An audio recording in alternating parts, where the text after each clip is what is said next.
All right, hello everybody, and welcome to Geopolitical Trends, where truth matters. Very, very excited to be with you on this January 24th.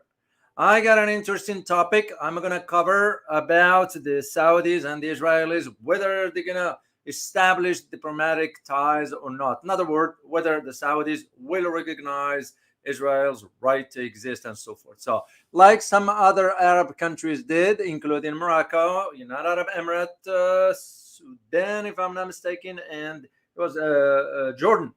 No, Jordan, Egypt. So they are Jordan, Egypt, Morocco, and United Arab Emirates, if I'm not mistaken. So, anyway, very, very excited to be with you here. Let me see who is here. As always, I like to take a look. Muslim Revert, good to see you as always. Willie, good to see you. Taiwan Still, good to see you. Phil, Francis, Tango, good to see you as always. Who else? Lucio Delgado from Montreal, good to see you, Lucio. As always, Timeline Dunkley, good to see you from New York City.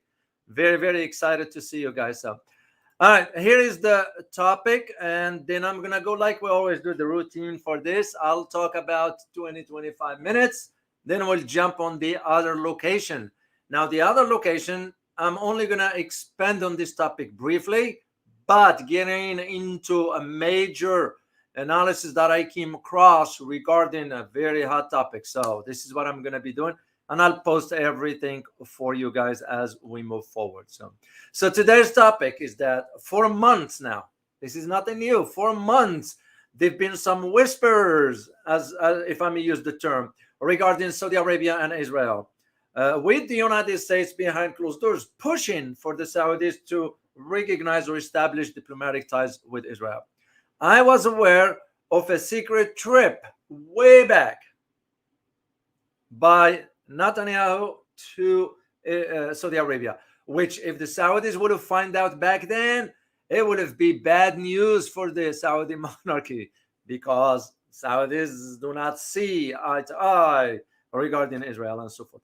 But now the discussions have been moving forward regarding the normalization of relations between the two. But it's not about just going along with what four other Arab or Muslim countries did. Saudis have their own calculations. And I disclosed it in my book, my Saudi book. I don't know what it is. Let me see if I can find it for you guys. I think. Yeah, it's right here. There's the Saudi book. I disclosed some of those information there. And this is what I'm going to be providing you here, so you'll have a bigger picture and understanding as to really what is behind the scene. Do Saudis, because here's the question for you, do the Saudis care for the Palestinians? Yeah, those are something to think about. But here are the questions that I already thought about and just wanted to share them with you like we always do. A question we consider is, what's really behind this? Either whispering, talks, behind closed door, whatever you want to call it. What's really behind it? What does the Saudi government wants in return? There is something they want in return. There is no free lunch, as we say here in the West or in the US. The other question is, will it work? In other words, could the Saudi government get a sort of a reaction from its population? And the last thing you want is the people rise up in Saudi Arabia. Very problematic. Then the last question is, how will this be perceived by the entire Muslim world? There are already those who saying those other countries, the four, Morocco, United Arab Emirates, and Egypt and Jordan, they should reconsider. So they are not already perceived positively in the Muslim world. Now, if Saudis were added to that, it's going to add up more problematic. And this is where I see those kind of realistic questions. As one who wrote a book and did the research about the Saudis and all that stuff, it's going to put Saudis in a very awkward position. But there are other considerations as to why they are doing what they're doing. Let me share the link here quickly before I forget. This is where I'm going to be right after this one here. You can just see from the title there the importance of this topic. Of course, I decided not to address it here, and we'll address it in the next one. And I'm going to share it with you in the chat box so you guys have it there, and you can sign up to it after we're done here. So let's hope I don't have another glitch like last time, which was very unusual. So, nuclear reactions from Massachusetts. Good to have you. Omsi, good to see you as well. Army with Harmony, good to see you as well. Aparicis J, good to see you. So, oh my gosh. Oh, you made it. Full Tilt Boogie, you made it. Always sends me a note because of his schedule, whatever. So good to see you here. We're very excited. So here is what we're gonna, as I said, we need to think in those terms as to what's really behind this whisper, because it's whispering. There've been some talks, as I said, but what's at the heart of it? And that's what I'm gonna get into in this conversation here. Before I do this, let's jump into the headlines. Then we'll jump in our conversation here. So here's the first one that I came across. This one right here. Oh, let me remove the banner so you guys can see clearly, and I will repost it again. So this one here, this is a picture from, can anybody tell me which country? You should know. You will know. I want to see you guys. I want to just see a few. Murphy from Philippines, Mindanao. Good to see you. Nice place, by the way. So, yeah, which picture is this? Can anybody? India? You got it, Arif. You got it, Arif. You got it. It's India. So what happened? Again, we are not judging India. Please, guys, because we want to keep the conversation civil here. I know a lot of emotions run high regarding what beside that. We are here to talk objectively because the objective or the goal is to learn. So here is what happened. Now, the social media, it's really buzzing. Why? Because Indian Prime Minister Narendra Modi inaugurated, that's what you're looking at, inaugurated a Hindu temple. That's not the problem. The problem is where the Hindu temple was built on. It was built on the ruins of an historic mosque, a Muslim mosque. That is why it's problematic. So the prime minister, I wonder who was advising him. He should think twice. Indian Prime Minister Narendra Modi, inauguration of the Hindu temple on the ruins of the historic mosque has already sparked controversy on social media platforms around the world. Why? Why do you think that is? It's simple. Is the fear of rising sectarian tensions inside India, which they are already happening in some other parts of India. And this is one thing that's going to keep India down. Till they resolve their ethnic tensions, India is not going to move forward. No matter what they say, no matter how they slice it and argue what it is. So. And this very, very problematic. And when Prime Minister Modi, when he gave his speech during the opening, which he called the Lord Ram Mandir, Modi said, Lord Ram, and this is a quote from Modi's speech, Lord Ram, we now live in this grand temple. This moment is sacred. He added that January 22nd, because that's when it was, is not just a calendar date anymore. It's the beginning of a new era. End of quote. Oh, Mr. Modi, I wish you had a better advice. But anyway, it's their country. They can decide whatever they want to do. So, all right, let's move on to the next one. Next one is this one here. North Korea. You all remember what I told you last time I did the talk about North Korea. I told you they're going to be bluffing. This is a sign for that, because the type of this missile or missiles, more than one, because North Korea just launches several cruise missiles towards the Yellow Sea. And if anybody, you guys know the geography, especially of that part of the world, where is the Yellow Sea? Where is located? I don't have a map on me here, but can anybody tell me the exact two locations known for? Let me see if you guys can type in that in.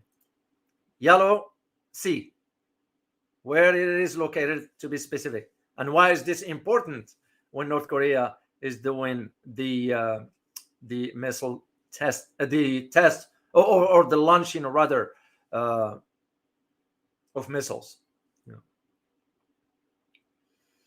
Near Shandong, China. You're absolutely correct. You're correct. And there is the key to all that, Taiwan still. It's also because it is the Yellow Sea that falls between China and the Korean Peninsula. Makes it very, very strategic. It is a reason for why North Korea is doing this. And that, to me, signifies that, or signals rather, if you think, you, South Korea, the US, whatever, you think you're going to allocate your forces there, whatever, we have the capability of reaching out to you in any direction. This is why those are significant, those launching of, but also to me, it's a confirmation of what Pyongyang, or North Korea that is, when he made decision to now officially state South Korea as an enemy of the state. That's, to me, the as geopolitical analyst, that's how I interpret it. So last one I share here, of course I have some others for the other platform. This is very, very disturbing for Israel. Yeah, is the Bank of Israel, which means the central bank, that is, warned that the expenditure regarding the conflict have reached now almost $70 billion. Now, for a country the size of Israel, doesn't have that kind of money. Where's the money coming from? Can you guys type in the chat box where those billions coming from? I wish my fellow Americans will wake up.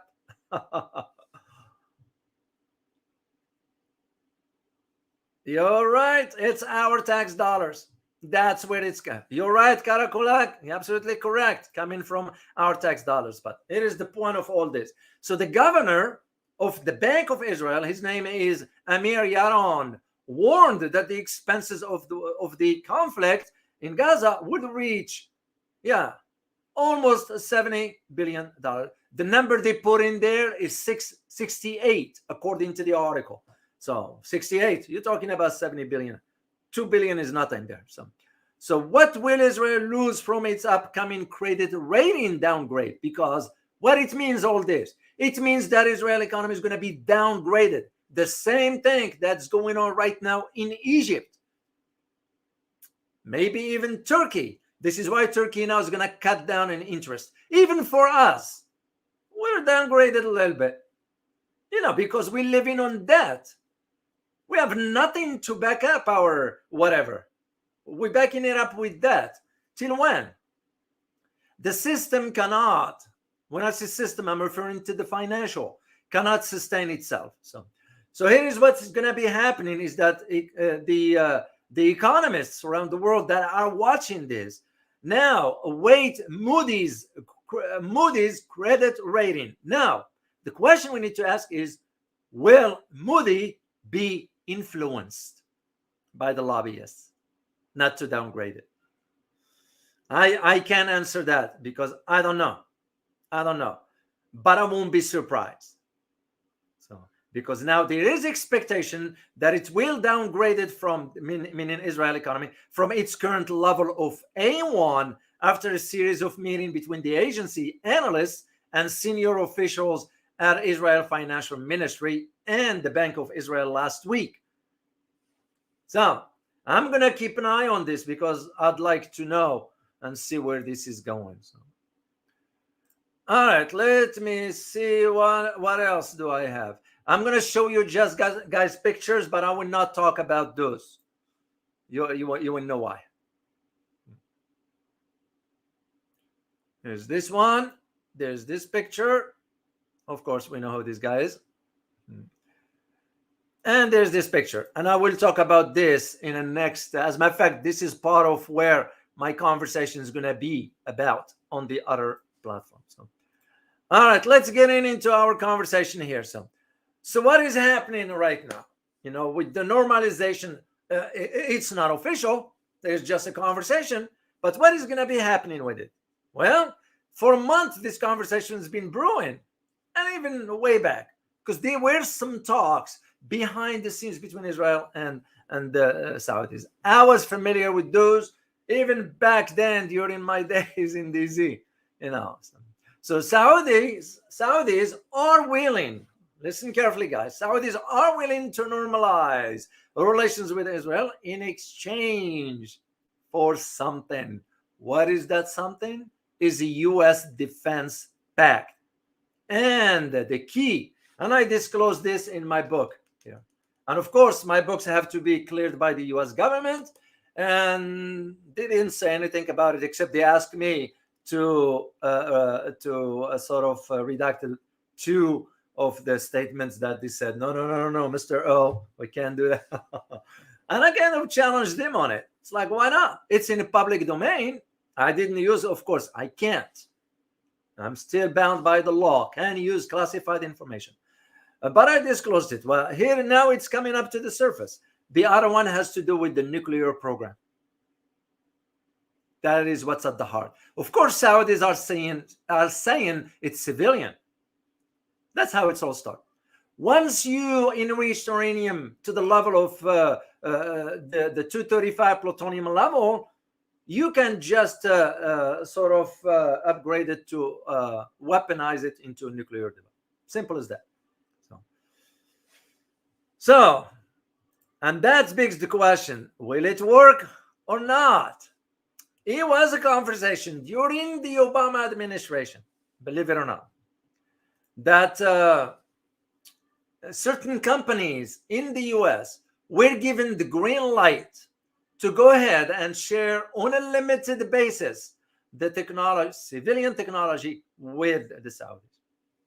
The fear was in the US was like, are you sure you want the Saudis to have that technology? Of course, it's tied to 9/11. If you want to understand what I'm referring to here, I will talk more openly on the other side. Because 9/11 was kind of, the truth is coming out about it. So, but it was the Saudis. And this is where that conversation was at that time. So it became concern. So now for months, this conversation about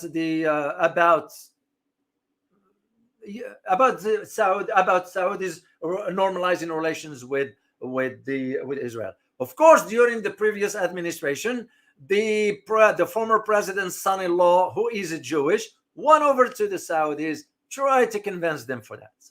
So this is what I'm saying. For months now, it's been 40 years that the U.S. is pushing for that discussion. Well, Saudis are smart enough to play it both sides. There is something in it for them. So the U.S. made it clear that official relationship between its two allies in the Middle East is a top priority. But why is that a top priority? Because for us, we wanted to maintain Israel as the only country that has that nuclear capabilities, whether civilian or not, beside the point. And we have the Saudis because that's our client, that if we want to sell $60 billion of weapon, Saudis will just write a check. The question we need to ask in all this is how this is going to serve the Palestinians. That's why, to me, in my opinion, and I don't shy away from saying it, all the Arab world, no exception, in my opinion, no exception.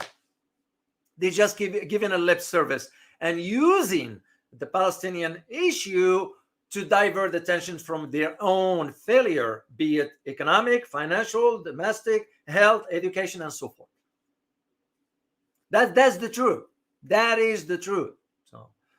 So this is when the crown prince, what you're looking at in a picture right here, which he has some history anyway. When he said that during an interview with Fox, he said, oh, by the way, when I quote this, we are, with passing of every day, we are getting closer to normalization deal with Israel. Of course, he's not going to say it because there is a concern inside Saudi Remember the religious establishment in the Saudis? The survival of the monarchy depends on the support of the religious establishment. That's what I detailed in my book about all this. But before I move forward, let us talk briefly about the geography of the Saudis. I know I talked about this before, but I'm going to do it very briefly, then brief historical snapshot, then I'll get into the analysis and jump into the other platforms. So let me share a map with you. What was interesting about the map is there are locations there that I've been there physically, and I'm going to share it with you. All right, let me share the screen with you. Share screen and Saudis. And I'm glad you guys like the geography and history because it adds a richness to the content. You know, I know some have argued last time, Dr. O, can you skip the history? No, you need to understand what's going on. I can close this screen here because it's directly from where I am having this on World Atlas. That's where I'll get all this. So the Saudi geography, Saudi Arabia, as you know, it's known officially as the Kingdom of Saudi Arabia, or KSA, short for. The most of the conversation always goes as SA, Saudi Arabia, that is. So it is a sovereign nation in Western Asia. What's interesting about this? I didn't say a sovereign nation in the Middle East, sovereign nation in Western Asia, because once you understand the history, you understand why. So, and this one is occupying the central region, as you look at on the map, of the Arabian Peninsula in the Southwest Asia. It is located in the northern and eastern hemisphere of the earth. Saudi Arabia is bordered by 8 nations. Yeah, as you see here, guys, you might not, yeah, the screen is not big enough for me to make it bigger, but we just work with what we have here. By 8 nations. So you have Jordan in the northwest. You have Iraq in the north and northeast. You have Kuwait, Qatar, Bahrain, and United Arab Emirates in the east. You have Oman in the southeast, and you have Yemen in the south. So the Persian Gulf is in the northeast, and a Red Sea to the west of Saudi Arabia. So, of course, Saudis use religion to justify their authority over the Muslim world, which is something I don't subscribe to. I don't even believe in that kind of stuff anyway. So Saudis often refer to themselves as, and I put this in quote, the land of the 2 holy mosques, because it has the 2 most holy mosques in the Islamic faith. But that doesn't mean it gives them the leadership in the Muslim world. That's, to me, I don't buy that one. So anyway, let me get on into, part of the geography. Saudi Arabia is, for the most part, an uninhabited desert land. Most of its territory is uninhabited, as observed on the physical map, like what you're looking at. So 2 main desert regions dominated the landscape of the country.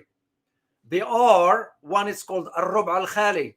Rub' al-Khali is an Arabic word for the empty quarters, or the deserted quarters, which is the largest mass of sand in the world, and in a Naduf desert, where sand dunes often exceeds 100 feet in height. So let me share, as you look at on the map here, see where it says Saudi Arabia in red. Below it on the right, it says Rub' al-Khali desert. That one is a mix of a desert sand, but also a harsh terrain. And I'm going to share some pictures with you because I was there in that location. And I snapped some picture. Here is a picture of the desert when I was there. What you're looking at, it's just a desert there. I was back in the day. Okay, I have an image here with the camels. Very interesting. So, and I had to drink camel milk, natural. My colleagues, of course, freaked out. Oh, it's not processed. I say, you guys, you don't understand Western mindset. You don't understand the health benefit of drinking a raw camel milk. and processed. So they don't get it. So it is another image, guys. And I was in riding a camel back in the day. But here is what I wanted to share with you. This is the Rub al Khali. This is the desert area that I told you about. It's nothing but just mountains, desert, all the way out on the other side. You can even see because of the haze. That's how it is. It gets very, very, very hot in the day, but it's very cold at night. So that's just the norm. There is another picture here. All this, nothing but just, there is no human activity there. I guess we were the only one there at that time. And I remember I had to change the tire on the car because we got a flat tire because the terrain is very, very bad. There's another picture. Somebody said to me, you're about to lose your mind. What are you on? Like you want to end it or what? I said, no, you just sit there and enjoy the beauty of life. So, and if you fall, you fall. Life goes on. Yeah. No, I was very careful. I was very careful, of course. And the last one I'll share with you guys is this one right there. So my colleague was on the other side, snapped that picture. And that's very deep. You know, it takes a while to get into that. So, all right, let's share back the map because you need to. I'm gonna tackle the history of this part of the country, or for Saudi Arabia in itself. So, because historical importance. So it is reasonable because to cover Saudi Arabia, the history of Saudi Arabia, it might be possible to do. Why? Because it was originally nothing but a cluster of tribe and nomads spread out throughout the Arabian Peninsula. That's all it was. Well, of course, easier said than done, especially when I did the research. I had to go back to 610 AD to understand the succession of how he moved forward. So, and again, I'm not going to get into all that, except suffice it to say that it was in 600 AD. That's when sort of Islam, the religion of Islam, emerged to the scene. But 610 AD. But when was Saudi Arabia established as a sovereign nation? It was till 1932. So you can see why. When you're going to do the history of Saudi Arabia, it's very limited. But what's interesting about it is that for the Saudis, as I said, located in a small part of the peninsula in Southwest Asia, it was part of the region that played a pivotal role. This is what I need you to understand. Over the centuries, why?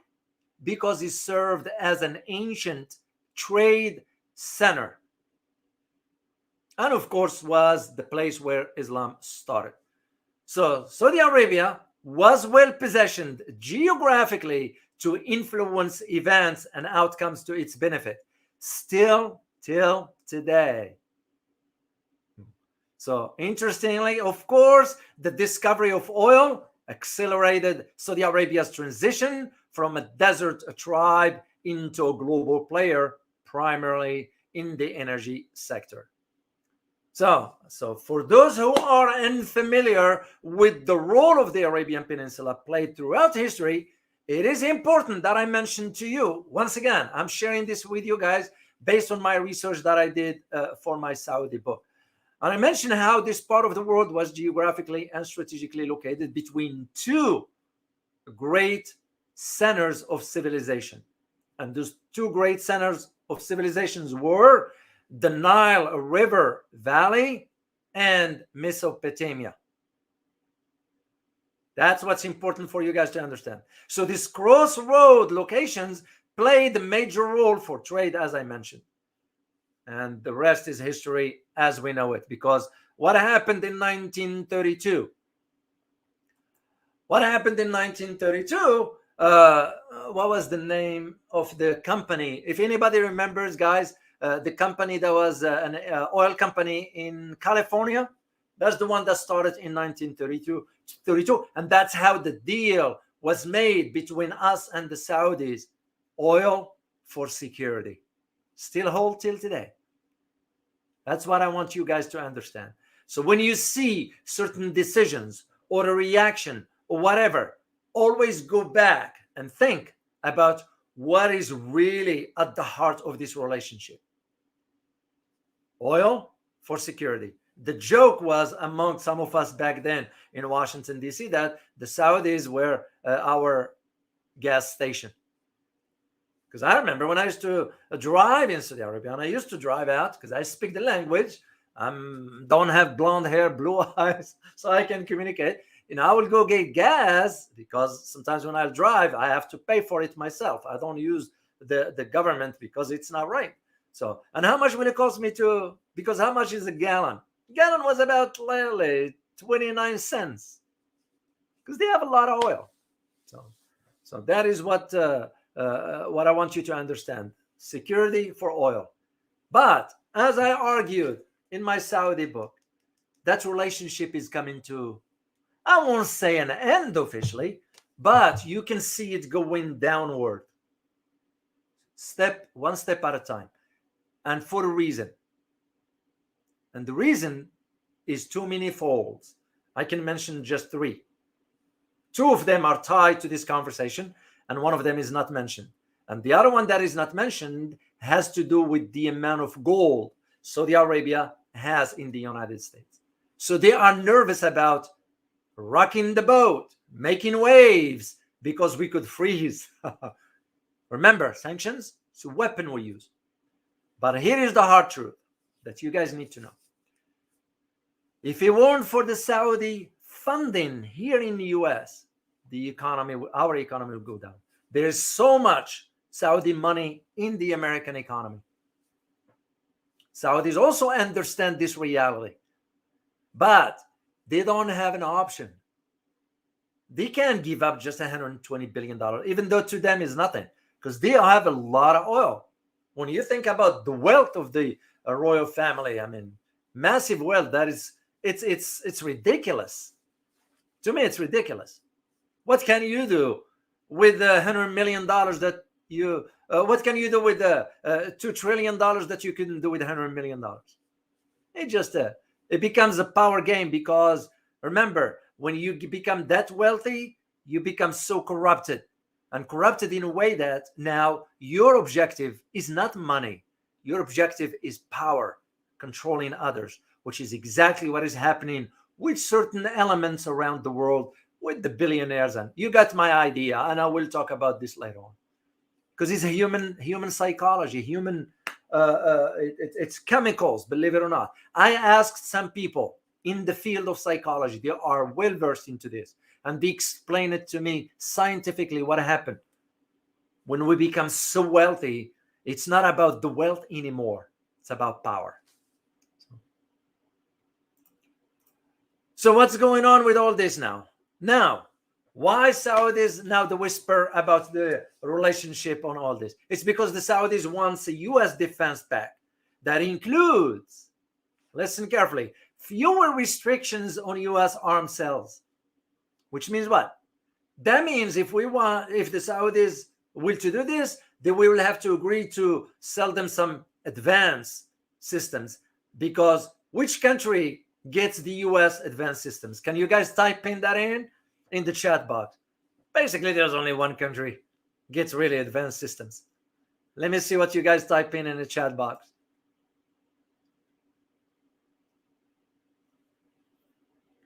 YA, you got it. I remember when, and I used to go to a base without disclosing locations, where we used to, because I used to see the testing of, at that time, of the F-35s. Whenever, even though there are a lot of flaws with that $800 billion, it won't maneuver well vis-a-vis the Russian Su-35 or Su-54, if I'm not mistaken. So my point is, the moment that was done, it was Israel that got the F-35s. Now I remember back during Ronald Reagan time, the U.S. developed what we call the AWACS. You guys know what an AWACS is? Can anybody tell me at least one word or two what AWACS plane is before I move forward? Once again, guys, not to put you on a spot, it's just I like you to be part of the conversation. The AWACS. And you guys can type in that in.